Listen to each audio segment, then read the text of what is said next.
Dream Detective, and I help you to sleep better and to dream the life that you want to live. Tonight's live is rather a fluke.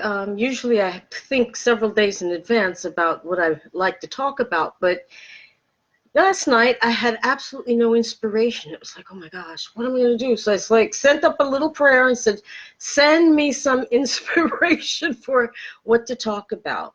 And interestingly, what presented itself was something that's entirely unexpected, but was delightful on many levels, the least of which it gave me a subject for my live this evening.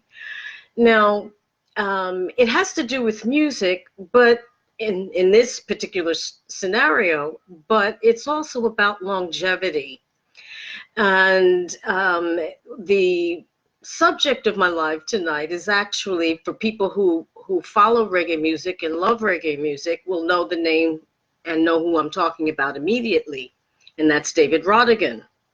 Now, this 77-year-old man is working on his third generation of bringing reggae music to people in the UK, people in Jamaica, and people around the world. And it got me to thinking about longevity, and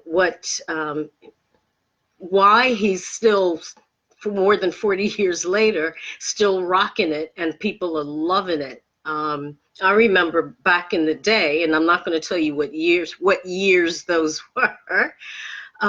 It was sacrosanct, David Rodigan's show.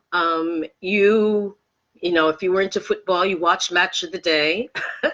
Afterwards, you listened to, on Capital Radio, you listened to David Rodigan's reggae show, and it was on. You got all the hottest and latest music. It was fantastic.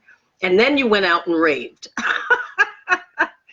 But, you know, he was, I looked at the length and breadth and depth of his career, and there's some things that I think we can all learn from about longevity.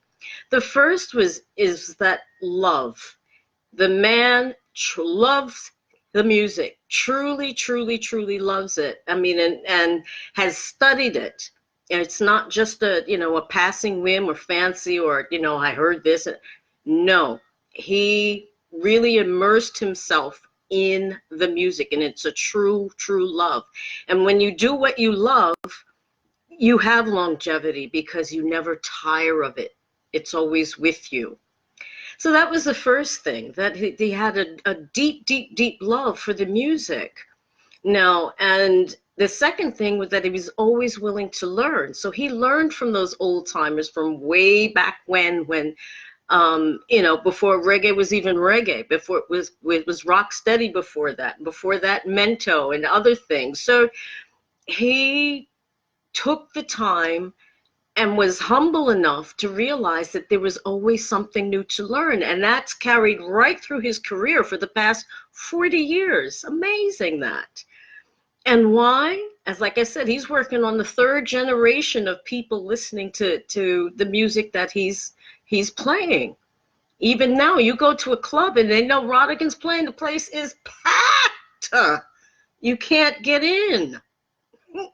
So, but he was always willing to learn. So he works with the more established and older artists who have been in the business for years, some of whom I actually know and have known for years, and others that are up and coming. So there's always something new, always something fresh, always something, a different angle. And even the later styles of music, like drum and bass and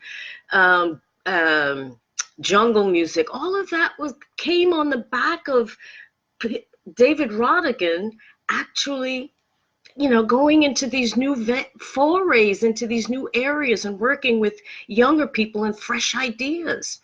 So always willing to learn, always willing to listen to others. That's another sign of longevity. But the other thing is that his love and his enthusiasm and his knowledge is something he shares with others. He doesn't keep it to himself. like I said, he works with young artists, he works with established artists, but he's willing to share what he has learned with others, just sparking even more creativity and more new things coming out, more new music and new things. And I mean, to give you an idea of the level of respect this man commands, the MCs in Jamaica hate each other, and I mean literally hate each other and disrespect each other terribly. But not a single one of them will ever disrespect David Rodigan when he goes to Jamaica. Not one. And it's like, he fools people. You see this short white guy, and they think, what does he know? But he knows. And he's been knowing it for more than 40 years, and he's still killing it. So it just made me think that a challenge is that, are you in it for the long haul? Are you in it just for a flash in the pan, make some quick cash, and then sit on the beach somewhere? That may be your goal, and that's fine. There's nothing wrong with that. But are you prepared to put in the work? And it may be a short haul for some, but most of us, it'll be a longer haul. Are you in it for the long haul?